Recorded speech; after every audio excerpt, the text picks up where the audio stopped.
Creo que la mejor herramienta para poder construir otros tejidos y para poder construir sociedad es preguntarse quién soy, cada persona en la vida.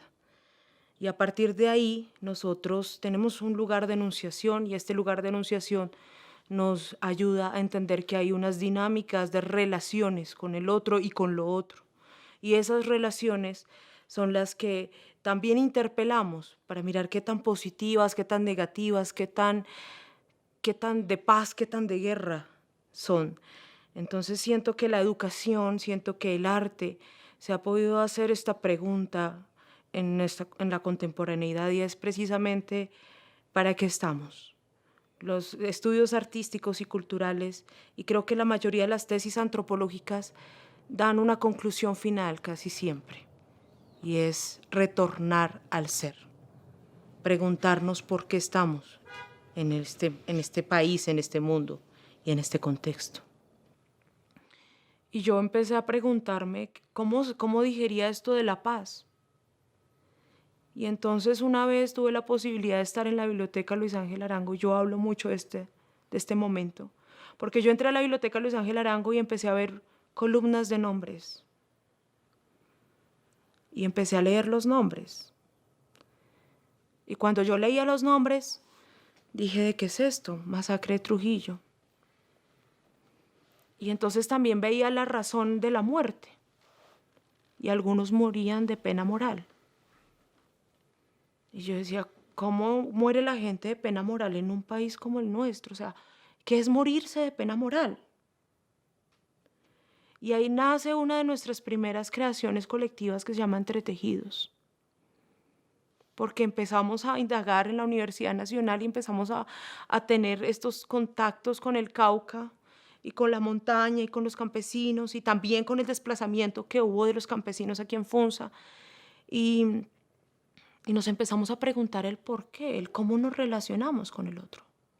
Entonces digamos que esta obra es muy hermosa porque desarrollamos la palabra o el concepto de desplazamiento a partir de diferentes disciplinas, entre las que estaba la matemática, la biología, la física, la educación física, cómo nos desplazamos desde adentro también, qué es el movimiento.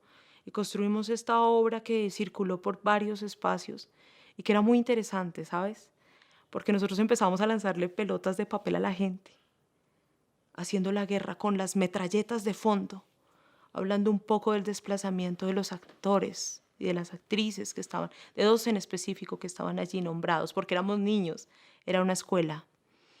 Y las personas, el público, empezaban a corresponder con estas pelotas de papel. Y ahí establecíamos otras relaciones. Y establecíamos otras conclusiones frente a la vida, frente al estar en Colombia. La memoria es selectiva.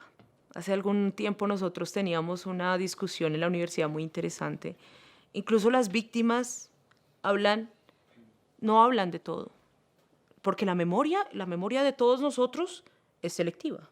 Nosotros decidimos qué recordamos incluso. Es en la piel en donde queda la memoria del otro. A veces uno dice, ay, sí, pero cuando alguien te hace así y otra persona muy significativa te hace así, es muy probable que tu mente recuerde lo que la piel vivió. Y creo que esa fue una de las preguntas que nos llevó a hablar también un poco del conflicto armado en Colombia, a partir de un testimonio que yo leí de una mujer que fue abusada sexualmente por varios paramilitares en la masacre del Salado. Yo me investigué a profundidad un poco esta masacre hace algunos años y yo decía, ¿cómo se puede vivir con esto? Cuando yo, como mujer, había tenido un acoso sexual y no podía resistir a una persona que me caminara unos metros atrás.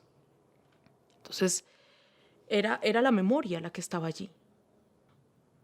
Pero entonces yo aprendí que tenía que coger estas cosas que habían sido, porque los traumas no se minimizan con el tiempo, se maximizan. Entonces tenía que atravesarlo. Y ahí hablamos un poco de cómo atravesamos la experiencia. Y esa experiencia también se atraviesa a partir de lo que tú quieres o no recordar. Entonces en esto de la memoria selectiva yo creo que el teatro logra traer aquí historias vivirlas, transmitirlas y permitir que las personas se lleven esas historias en su piel. Unas historias que pueden ser incluso espeluznantes, ¿no? Para mí la paz es movimiento. ¿Por qué? Porque no es estático, no es estar estático quietos. La paz es movimiento porque cuando yo tengo movimiento, cuando yo me muevo, reconozco a otro. Cuando yo viajo, me doy cuenta de las cosas. Si no hubiera sido por el viaje, yo nunca hubiera empezado una indagación alrededor del concepto de paz y quizás estaría completamente alejada de un proceso que me ha llevado a entender el ser humano, por ejemplo. Y es esas contradicciones que somos. Somos contradictorios. Y a veces no entendemos que somos contradictorios y que tenemos bien y mal, ¿no? Que tenemos el mal ahí también, que tenemos una oscuridad. Y es una forma de comprender también. Entonces, la paz es movimiento, es viajar, es entender, es ponerme en los zapatos del otro. Eso es paz para mí.